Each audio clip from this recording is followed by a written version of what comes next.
Hello everyone, আজকে আমরা ঢাকা বিশ্ববিদ্যালয়ের 2019 সালের রসায়ন প্রশ্নটা সলভ করব। এখানে 1 নম্বর যে প্রশ্নটা দেওয়া আছে, 1 নম্বর প্রশ্নের মধ্যে বলা আছে প্রোটিন অণুর মধ্যে অ্যামাইনো অ্যাসিডের অণুসমূহ যে বন্ধন দ্বারা যুক্ত থাকে তাকে কি ধরনের বন্ধন বলা হয়? আমরা জানি প্রোটিন অণুর মধ্যে অ্যামাইনো অ্যাসিডগুলো যে বন্ধন দ্বারা যুক্ত থাকে তাকে বলা হয় পেপটাইড বন্ধন। পেপটাইড বন্ধনের সংজ্ঞাটা এরকম যে প্রোটিন অণুর মধ্যে অ্যামাইনো অ্যাসিড সমূহ যে বন্ধন দ্বারা যুক্ত থাকে তাকে পেপটাইড বন্ধন বলে। তাহলে এখানে আমার এমসিকিউটার আনসার হবে পেপটাইড বন্ড। 2 নম্বর যে এমসিকিউটা দেওয়া আছে, 2 নম্বর এমসিকিউর মধ্যে বলা আছে যে নিচের কোনটি সাধারণত তরল তরল ক্রোমাটোগ্রাফি। তাহলে তরল তরল ক্রোমাটোগ্রাফি কোনটি, এটা আমরা এখন দেখব। এখানে ক্রোমাটোগ্রাফি সম্পর্কে কয়েকটা তথ্য দেওয়া আছে। তথ্যগুলো হচ্ছে এরকম যে ক্রোমাটোগ্রাফি হচ্ছে দুই ধরনের, একটা হচ্ছে অধিশোষণ ক্রোমাটোগ্রাফি আর আরেকটা হচ্ছে বন্টন বা বিভাজন ক্রোমাটোগ্রাফি। অধিশোষণ ক্রোমাটোগ্রাফি আবার দুই প্রকার, একটা হচ্ছে কলাম ক্রোমাটোগ্রাফি আর আরেকটা হচ্ছে পাতলা স্তর বিশিষ্ট ক্রোমাটোগ্রাফি। কলাম ক্রোমাটোগ্রাফির দুটো মাধ্যম থাকবে, একটা হচ্ছে স্থির মাধ্যম এবং আরেকটা হচ্ছে সচল মাধ্যম। কলাম ক্রোমাটোগ্রাফির মধ্যে স্থির মাধ্যমটা হবে কঠিন এবং সচল মাধ্যমটা হবে তরল। আর পাতলা স্তর বিশিষ্ট যেই ক্রোমাটোগ্রাফিটা আছে, এটার স্থির মাধ্যম হচ্ছে কঠিন এবং সচল মাধ্যম হচ্ছে তরল। বন্টন বা বিভাজন ক্রোমাটোগ্রাফির ক্ষেত্রে আমরা দুই ধরনের পাবো, একটা হচ্ছে কাগজ ক্রোমাটোগ্রাফি আর একটা হচ্ছে গ্যাস ক্রোমাটোগ্রাফি। কাগজ ক্রোমাটোগ্রাফির মধ্যে স্থির যেই মাধ্যমটা আছে, স্থির মাধ্যমে এটা হবে তরল এবং সচল মাধ্যমে এটা হবে তরল। তারপর গ্যাস ক্রোমাটোগ্রাফির মধ্যে স্থির মাধ্যম হবে তরল কিন্তু সচল মাধ্যম হবে গ্যাসীয়। তাহলে এখন আমরা দেখতেছি শুধুমাত্র কাগজ ক্রোমাটোগ্রাফির ক্ষেত্রে স্থির মাধ্যম এবং তরল মাধ্যম উভয়টাই তরল হয়, আর এই কারণে এই কাগজ ক্রোমাটোগ্রাফিটাকে বলা হয় তরল তরল ক্রোমাটোগ্রাফি। তাহলে এখন আমার এই যে এমসিকিউটাতে আছে, এমসিকিউর মধ্যে বলা আছে যে নিম্নের কোনটিতে সাধারণত তরল তরল ক্রোমাটোগ্রাফি বলে। তাহলে এখন আমরা কি বলবো, আমরা যে কাগজ ক্রোমাটোগ্রাফিকে বলা হয় তরল তরল ক্রোমাটোগ্রাফি। তাহলে আনসার হবে বি। 3 নম্বর এমসিকিউর মধ্যে একটা কুশ সংকেত দেওয়া আছে। কুশ সংকেতের মধ্যে দেখা গেছে যে আয়রন থেকে উৎপন্ন হবে আয়রন 2+, আর ব্রোমিন একটা লিকুইড অবস্থায় আছে, ব্রোমিন থেকে উৎপন্ন হবে Br-। বলছে তড়িৎ রাসায়নিক কোষের সঠিক কোষ বিক্রিয়া কোনটি। তাহলে এখন আমরা দেখব যে এই কোষ সংকেতের কোষ বিক্রিয়াটা মূলত কি। তাহলে এখানে উৎপন্ন হয় কি Fe থেকে Fe2+। যদি Fe থেকে Fe2+ উৎপন্ন হয় তখন আমরা বুঝতে পারবো যে এখানে জারণ বিক্রিয়া সংঘটিত হয়েছে এবং এখানে আয়রন 2টি ইলেকট্রন ত্যাগ করেছে। তাহলে আমরা যদি এটা এইভাবে লিখি যে জারণ বিক্রিয়াটা হচ্ছে এরকম যে আয়রন থেকে 2টা ইলেকট্রন ত্যাগ করলে আমরা পাবো হচ্ছে আয়রন 2+। এবং ব্রোমিন যেই পরমাণুটা আছে, ব্রোমিন পরমাণুটা কী করলো, ব্রোমিন হচ্ছে 2টা পরমাণু আছে, 2টা পরমাণু একসাথে মিলে ব্রোমিন মাইনাস উৎপন্ন করছে। তাহলে আমরা যদি এটাকে লিখি ভাবে যে ব্রোমিন সে হচ্ছে Br- উৎপন্ন করলো। তাহলে এখানে ব্রোমিন কি করলো, ব্রোমিন মূলত 2টা ইলেকট্রন গ্রহণ করলো। যেহেতু এখানে 2টা ব্রোমিন আছে সেহেতু আমরা এখানে দেবো 2 আর সে 2টা ইলেকট্রন গ্রহণ করবে। তাহলে এখানে আমরা যদি সম্পূর্ণ বিক্রিয়াটাকে একসাথে যোগ করে দিই তাহলে আমরা এই 2 ইলেকট্রন আর সেই 2 ইলেকট্রন কাটা যাবে। এখানে থাকবে হচ্ছে আয়রন আর ব্রোমিন 2 আর এখানে উৎপন্ন হবে Fe2+, 2 Br-। এখন আমরা দেখব এই বিক্রিয়াটা কোন অপশনটার মধ্যে আছে। এই বিক্রিয়াটা আছে মূলত আমার 1 নম্বর যে অপশনটা, 1 নম্বর অপশনের ক্ষেত্রে। তাহলে আনসার কি হবে, আনসার হবে এ। 4 নম্বর এমসিকিউর মধ্যে বলা আছে নিম্নের কোন যৌগটি জ্যামিতিক সমানতা প্রদর্শন করে। জ্যামিতিক সমানতার ক্ষেত্রে আমরা জ্যামিতিক সমানতার 1 নম্বর যে শর্তটা, 1 নম্বর শর্ত হচ্ছে কার্বন কার্বন দ্বিবন্ধন থাকতে হবে। কার্বন কার্বন দ্বিবন্ধন থাকতে হবে এবং কার্বন কার্বন দ্বিবন্ধনের মধ্যে যেই কার্বনগুলো থাকবে, এই কার্বনগুলোর মধ্যে যেই পরমাণুগুলো থাকবে এগুলো হচ্ছে ভিন্ন ভিন্ন পরমাণু থাকতে হবে। এবং কার্বন কার্বন দ্বিবন্ধন এখানে যদি আমার এ এবং বি থাকে এটা হবে সিডি এরকম কিছু একটা বা এডি এরকম কিছু একটা হবে। আমরা যদি এখন চেক করি এ নাম্বার যে অপশনটা আছে, এ নাম্বার অপশন এবং সি নাম্বার অপশনের মধ্যে কোনো কার্বন কার্বন দ্বিবন্ধন নাই, তাহলে আমার এ নাম্বার অপশন এবং সি নাম্বার অপশন হবে না। তাহলে অপশন বি এবং অপশন ডি এর মধ্যে যে কোনো একটা হতে পারে, কারণ এটার মধ্যে দ্বিবন্ধন আছে, এটার মধ্যে দ্বিবন্ধন আছে। আমরা এখন দেখব বি নাম্বার অপশনটার ক্ষেত্রে। এখন আমরা যদি বি নাম্বার অপশনটাকে একটু চিত্র অঙ্কন করি তাহলে ওখানে আমার কার্বন এই কার্বন এবং এই কার্বনের মধ্যে দ্বিবন্ধন বিদ্যমান, তাহলে এই কার্বন এবং এই কার্বনকে আমরা এভাবে লিখতে পারি। তারপর এই যে কার্বনটা আছে এই কার্বনের মধ্যে একটা হাইড্রোজেন এবং একটা মিথাইল মূলক অবস্থিত, তাহলে আমরা এটা এভাবে লিখতে পারি যে এখানে একটা হাইড্রোজেন এবং একটা মিথাইল মূলক অবস্থিত। আর এই কার্বনটার সাথে দুইটা হাইড্রোজেন অবস্থিত, তাহলে এখানে একটা হাইড্রোজেন, এখানে একটা হাইড্রোজেন। আমরা যদি একটু শর্তটা দিয়ে খেয়াল করি দেখতে পাই যে কার্বন কার্বন যে দ্বিবন্ধন, এই কার্বন কার্বন দ্বিবন্ধনযুক্ত কার্বনের সাথে যেই দুইটা পরমাণু থাকবে এই দুটো পরমাণু ভিন্ন ভিন্ন হতে হবে। কিন্তু আমার দেখতেছি এই কার্বনটার সাথে একটা হাইড্রোজেন এবং একটা হাইড্রোজেন, অর্থাৎ দুটা সেম পরমাণু বিদ্যমান, তাহলে আমার এই অপশনটাও ভুল। এবার আমরা ডি নাম্বার অপশনটা চেক করব। ডি নাম্বার অপশনের মধ্যে এই কার্বন এবং এই কার্বন হচ্ছে দ্বিবন্ধনযুক্ত কার্বন, তাহলে আমরা এই দ্বিবন্ধনযুক্ত কার্বনকে লিখে ফেললাম। এই কার্বনের সাথে একটা হাইড্রোজেন এবং একটা মিথাইল মূলক অবস্থিত, তাহলে এখানে আমরা একটা হাইড্রোজেন লিখব, আবার একটা মিথাইল মূলক অবস্থিত। আর এই কার্বনের সাথে একটা হাইড্রোজেন এবং একটা মিথাইল মূলক অবস্থিত, তাহলে আমরা এখানে এটা লিখে ফেললাম CH3। তাহলে আমরা দেখতেছি এখানে এই কার্বনটার সাথে যেই দুইটা মূলক বা যেই দুইটা পরমাণু বিদ্যমান এটা ভিন্ন ভিন্ন, এবং এই কার্বনের ক্ষেত্রেও এটা হচ্ছে হাইড্রোজেন, এটা হচ্ছে মিথাইল মূলক, অর্থাৎ ভিন্ন ভিন্ন মূলক অথবা পরমাণু বিদ্যমান। তাহলে আমরা এই যেই সিস ট্রান্স সমানতার যে শর্ত, এই শর্তটা আমার মূলত ডি নাম্বার অপশনটাই মেনে চলে। এই কারণে এখানে ডি নাম্বার যে অপশনটা আছে ডি নাম্বার অপশনটা সিস ট্রান্স সমানতা বা জ্যামিতিক সমানতা প্রদর্শন করবে। 5 নম্বর যে এমসিকিউটা দেওয়া আছে 5 নম্বর এমসিকিউর মধ্যে বলা আছে যে আর্দ্র বাতাসের সংস্পর্শে ক্যালসিয়াম কার্বাইড নিম্নের কোন যৌগটি উৎপন্ন করে। তাহলে এটা মূলত একটা অ্যালকাইন এর প্রস্তুতিকরণ বিক্রিয়া। অ্যালকাইনের প্রস্তুতিকরণ বিক্রিয়ার মধ্যে আমরা জানি যে ক্যালসিয়াম কার্বাইড CaCO2 এটার সাথে যদি আমরা পানির বিক্রিয়া ঘটাই, তাহলে এখানে পানি থেকে আসলো, পানি আসলে হচ্ছে এখানে বলা আছে আর্দ্র বাতাস। আর্দ্র বাতাস এটার মানে হচ্ছে যে বাতাসটা থাকবে এই বাতাসটা হচ্ছে ভিজা, অর্থাৎ এই বাতাসটা হচ্ছে পানিযুক্ত।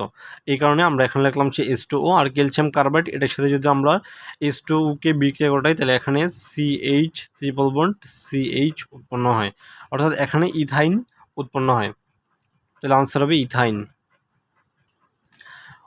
উত্তেজিত অবস্থায় হাইড্রোজেন পরমাণুর কোয়ান্টাম সংখ্যা n=4 l=1 বিশিষ্ট অরবিটাল কোনটি। তাহলে এখানে কোনো একটা পরমাণুর ক্ষেত্রে অরবিটাল কোনটা হবে এটা আমরা চেক করি মূলত সহকারী কোয়ান্টাম সংখ্যায় l এর মানের উপর ভিত্তি করে। তাহলে এখানে l এর মান 1 দেওয়া আছে। আমরা জানি যদি l এর মান 0, 1, 2 এবং 3 হয়, তাহলে l এর মান 0 হলে আমরা পাই হচ্ছে s অরবিটাল, 1 হলে p অরবিটাল, 2 হলে আমরা পাই হচ্ছে d অরবিটাল এবং 3 হলে আমরা পাই হচ্ছে f অরবিটাল। এখানে আমার যেই l এর মানটা দেওয়া আছে l এর মান আছে 1, তাহলে যেহেতু 1 আছে তাহলে আমার এই l এর মান 1 হলে আমরা পাই হচ্ছে p অরবিটাল, তাহলে আনসার হবে p অরবিটাল। কার্বন মৌল হীরা ও গ্রাফাইট এ ভিন্ন রূপ, এদের ক্ষেত্রে কোন উক্তিটি সত্য নয়। তাহলে এখানে কার্বন মৌল, কার্বন যে পরমাণুটা আছে কার্বন পরমাণুকে আমরা কার্বন পরমাণুর দুইটা রূপভেদ আছে আমরা জানি। এটা একটা রূপভেদ হচ্ছে হীরক এবং আরেকটা রূপভেদ হচ্ছে গ্রাফাইট। হীরক যেই রূপভেদ, এই রূপভেদের যে কার্বন পরমাণুটা এটা হচ্ছে sp3 সংকরিত, এবং গ্রাফাইট যেই রূপভেদটা এটা হচ্ছে sp2 সংকরিত। হীরক এটার মধ্যে কোনো প্রকার মুক্ত ইলেকট্রন থাকে না, কিন্তু গ্রাফাইটের মধ্যে একটি মুক্ত ইলেকট্রন উপস্থিত থাকে, যার কারণে এই গ্রাফাইট বিদ্যুৎ পরিবহন করে, কিন্তু হীরক কোনো প্রকার বিদ্যুৎ পরিবহন করে না। আমরা এই তথ্যগুলো আগে জানি। এখানে দেওয়া আছে কি এই নাম্বার যে অপশনটা দেওয়া আছে এই নাম্বার অপশনের মধ্যে আছে উভয়ই কার্বন মৌল দ্বারা গঠিত। আমার এই নাম্বার অপশনটা ঠিক আছে।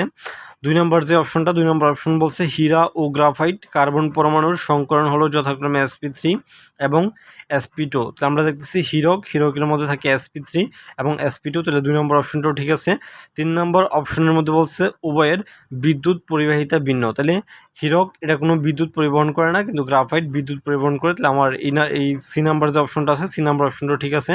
বলছে উভয়ের ডি নাম্বার অপশনের মধ্যে আছে উভয়ের দহন তাপ একই, তাহলে এই গ্রাফাইট এবং হীরক উভয়ের দহন তাপ একই না, এই গ্রাফাইট এবং হীরক উভয়ের দহন তাপ হচ্ছে ভিন্ন ভিন্ন, তাহলে আনসার হবে ডি। 8 নম্বর এমসিকিউটা হচ্ছে একটা জৈব যৌগের নামকরণ থেকে আসছে। এটা আমরা এই জৈব যৌগটার এখন নামকরণ করব। আমরা জৈব যৌগটার নামকরণ করার জন্য আমরা ফার্স্টে নামকরণটা করার জন্য আমরা হচ্ছে যৌগটাকে এঁকে ফেলবো। তাহলে ফার্স্টে দেওয়া আছে একটা মিথাইল মূলক, তাহলে আমরা আগে মিথাইল মূলকটা আঁকলাম CH3। তারপর এখানে একটা কার্বন আছে, এই কার্বনটার সাথে একটা হাইড্রোজেন এবং একটা C2H5 মূলক উপস্থিত। তাহলে আমরা এই C2H5 মূলকটাকে এভাবে লিখতে পারি CH2 এবং CH3, এটা আমরা লিখে ফেললাম। তারপর দেওয়া আছে একটা CH2 মূলক, তাহলে আমরা এই CH2 মূলকটাকে লিখলাম। তারপর একটা CH আছে, এই CHটার সাথে একটা ব্রোমিন পরমাণু বিদ্যমান, তাহলে আমরা এই ব্রোমিনটাকে লিখে ফেললাম। তারপর CH, এটার সাথে একটা ক্লোরিন পরমাণু বিদ্যমান, তাহলে আমরা এই ক্লোরিনটাকে লিখে ফেললাম। তারপর হচ্ছে CH3। না, কোনো একটা জৈব যৌগকে নামকরণের জন্য আমরা যে কাজটা প্রথমে করব সেটা হচ্ছে সবচাইতে বড় শিকল কোনটা। তাহলে এখানে দুইটা শিকল আমরা আঁকতে পারি, একটা শিকল হচ্ছে এই কার্বন থেকে শুরু করে এই যে এই শিকলটা আঁকতে পারি, তারপর আবার আঁকতে পারি হচ্ছে এই যে এই কার্বন থেকে শুরু করে এইভাবে একটা শিকল আমরা আঁকতে পারি। তাহলে এখানে সবচাইতে বড় শিকল কোনটা, সবচাইতে দীর্ঘ যে শিকলটা, এটা হচ্ছে আমার মেন শিকল। তাহলে আমার সবচাইতে দীর্ঘ শিকল হচ্ছে যেটা। তাহলে আমরা প্রথম যে কাজটা করলাম, প্রথম কাজটা হচ্ছে প্রধান শিকল নির্বাচন, আমার এই কাজটা হয়ে গেল। তারপর 2 নম্বর আমরা যে কাজটা করব, 2 নম্বর কাজটা হচ্ছে নাম্বারিং করা। তাহলে নাম্বারিং আমরা এদিক থেকেও নাম্বারিং করতে পারি, আবার এই কার্বন থেকেও নাম্বারিং করতে পারি। নাম্বারিং করার ক্ষেত্রে আমাদের যে বিষয়টা খেয়াল রাখতে হবে, কোন দিক থেকে গেলে আমরা শাখা শিকলকে আগে পাই।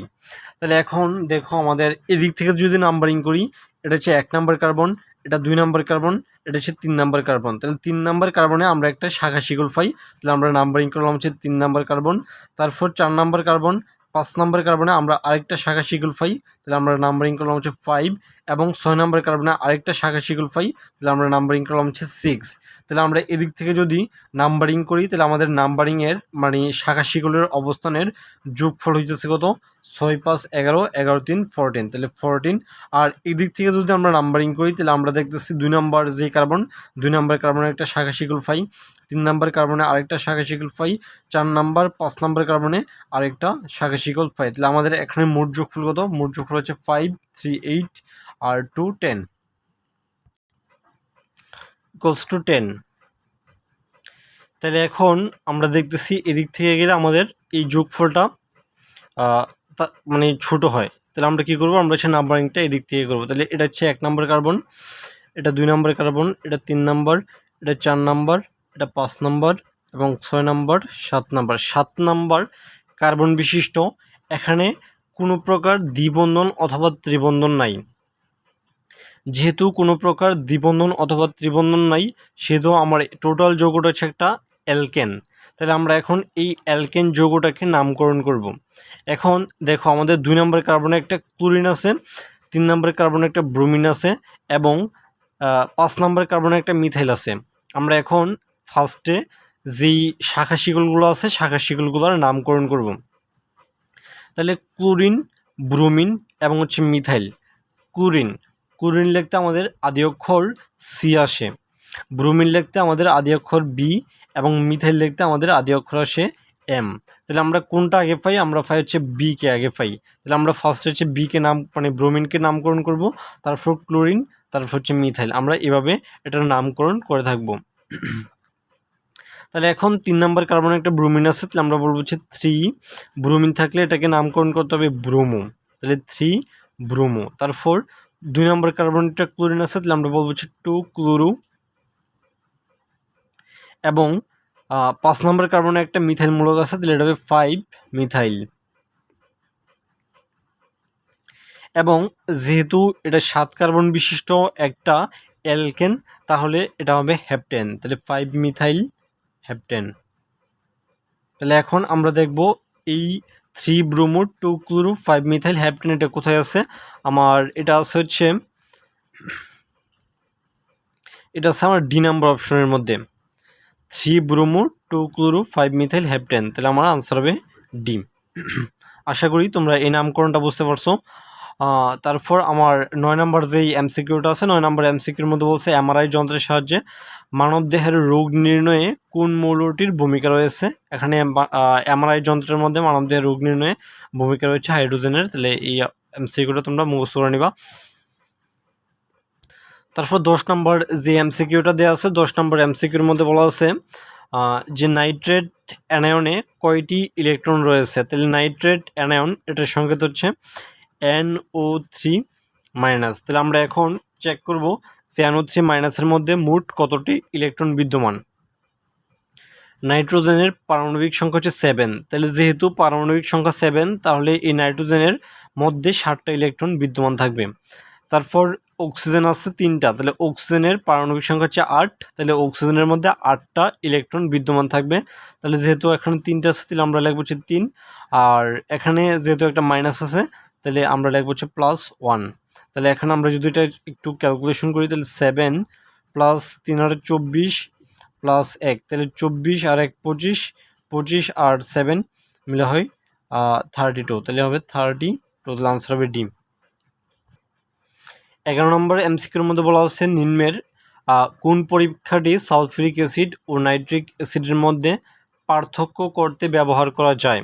তাহলে এখানে নাইট্রিক অ্যাসিড এবং সালফিউরিক অ্যাসিড এটার পার্থক্য করার জন্য আমরা যে পরীক্ষাটা ব্যবহার করব এটা হচ্ছে বেরিয়াম নাইট্রেট দ্রবণ। বেরিয়াম নাইট্রেট দ্রবণটা কি করে? বেরিয়াম নাইট্রেট দ্রবণ H2SO4 এটার সাথে বিক্রিয়া করে বেরিয়াম সালফেট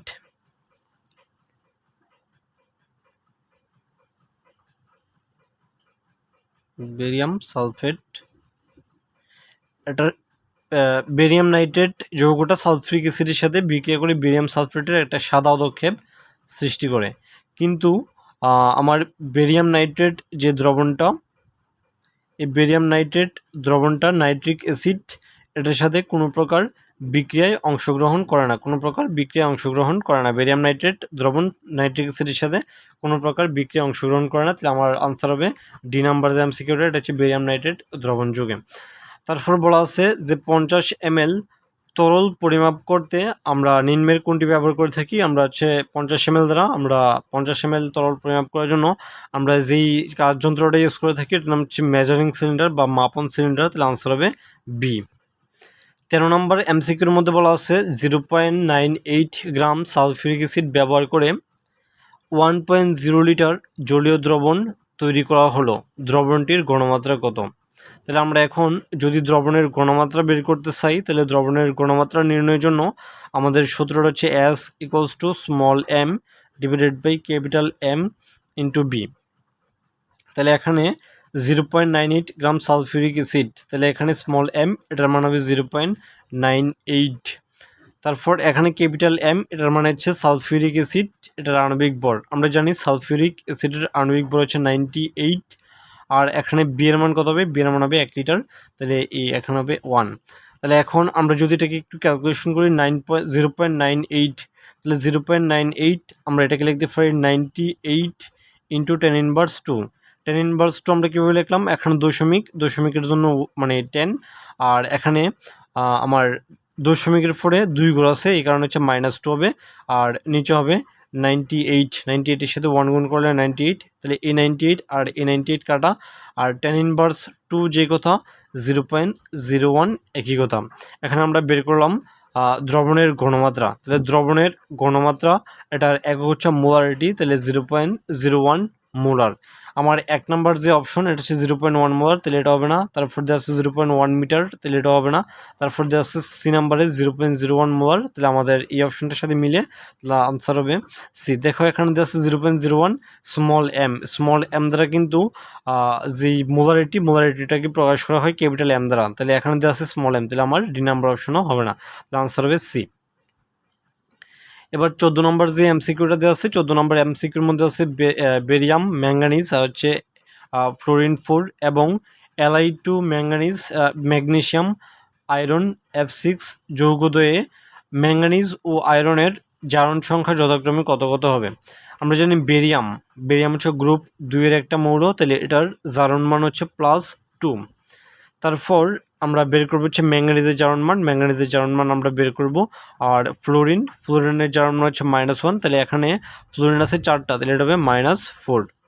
তাহলে এখন বলতো আমরা কি জানি? আমরা জানি একটা যৌগের মধ্যে মোট জারণ সংখ্যা 0, তাহলে এখানে n আছে -4 আর আছে +2, তাহলে আর কত হলে এই সবটার যোগফল 0 হবে? তাহলে আমরা জানি এটার প্লাস যদি 2 হয় তাহলে এটার যোগফল হবে 0। তাহলে ম্যাঙ্গানিজ এটার জারণ মান হচ্ছে +2। এবার আসো এই যৌগটার ক্ষেত্রে লিথিয়াম হচ্ছে গ্রুপ 1 এর একটা মৌল, তাহলে এটার জারণ মান হচ্ছে +1, তাহলে +1 × 2 তাহলে হবে +2। তারপর আয়রন এটার জারণ মান আমরা বের করব। ম্যাগনেসিয়াম এটার জারণ মান হবে কত? এটার জারণ মান হচ্ছে +2, কারণ এটা গ্রুপ 2 এর একটা মৌল। ফ্লোরিন হচ্ছে -1, আর এখানে একটা ফ্লোরিন সল্ট আছে, এটা হবে -6। তাহলে +2 যোগ করলে আমরা পাবো হচ্ছে +4 আর -6। এটার সাথে আমরা যদি মানে এটাকে যদি সবটাকে 0 বানাইতে চাই তাহলে এখানে একটা +2 লাগবে। তাহলে এখানে আয়রনের জারণ মান হবে +2, তাহলে ম্যাঙ্গানিজের জারণ মান +2, আয়রনের জারণ মান +2। তাহলে আনসার হবে এই নাম্বার যে অপশনটা আছে এই নাম্বার অপশনটা। তারপর বলছে কোনটি অম্লীয় জলীয় দ্রবণ তৈরি করে। তাহলে এখানে কয়েকটা অক্সাইড দেওয়া আছে। 1 নম্বর যে অক্সাইডটা দেওয়া আছে এটা হচ্ছে একটা ধাতুর অক্সাইড।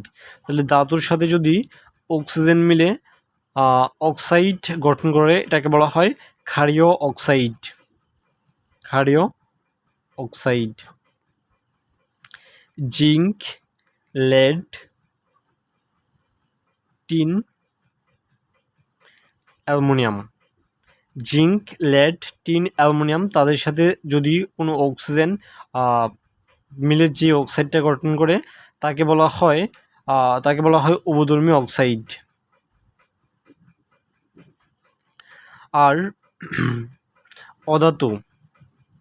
অধাতুর সাথে যদি অক্সিজেন মিলে অক্সাইড গঠন করে তাকে বলা হয় অম্লীয় অক্সাইড।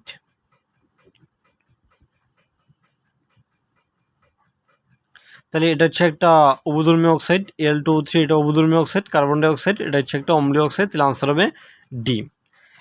এই ছিল আমাদের 2019 সালের ঢাকা বিশ্ববিদ্যালয়ের MCQ প্রশ্নটার ব্যাখ্যা সহ সমাধান।